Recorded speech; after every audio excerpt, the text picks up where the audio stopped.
children, be honest. Don't think because they're children it's okay to lie to them. If you're talking to anyone, be honest. Be in the habit of being honest. Because until we go back to these beautiful manners, we will not fix our condition. See, we complain a lot about the type of leadership that we have, don't we? Leadership in our masajid, we say, oh, it's corrupt. Leadership in our countries, it's corrupt. Do you know why we have corrupt leadership? Because our leadership is a reflection of us. It's a reflection of what we are inside. If we want the leaders to be better, we have to become better. We have to become honest if we want our leaders to be honest, because they are a reflection of who we are inside. Changing ourselves. Inna Allah la yughayyiru ma biqawmin hatta yughayyiru ma bi anfusihim. Indeed, Allah does not change the condition of a people until they change what's inside themselves. If you want just leaders, be just in your own families. Be just in your organizations, at your schools, in your masajid. We can't even have a proper board in the masjid, and we're going to talk about justice at the state level. We have to start to change ourselves, going back to that beautiful character, to stop being harsh, to stop having a hard heart.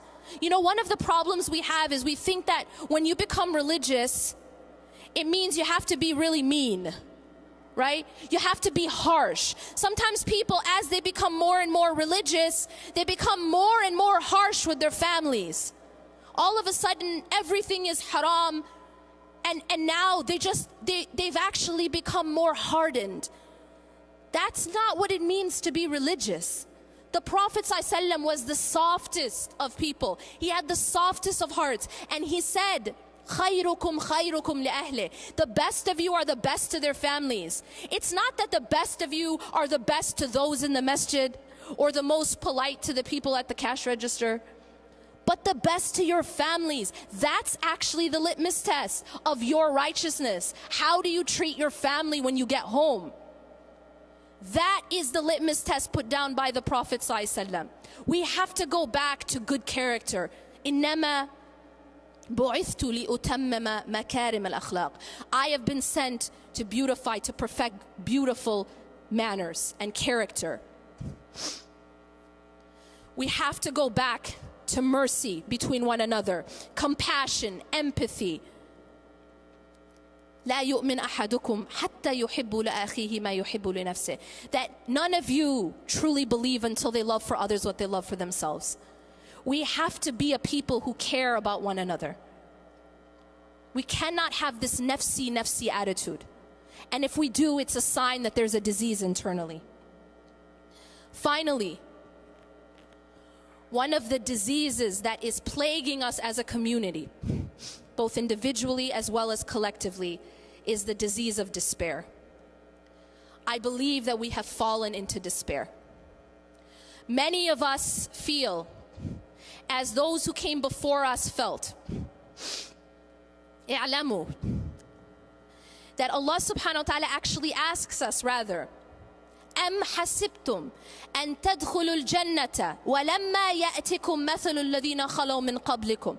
Do you believe, do you think that you will enter paradise without going through that which those who came before you went through? مَسَّتْهُمُ الْبَأْسَاءُ وَالضَّرَّاءُ وَزُلْزِلُوا حَتَّى يَقُولَ الرَّسُولُ وَالَّذِينَ آمَنُوا مَعَهُ مَتَى نَصْرُ اللَّهِ.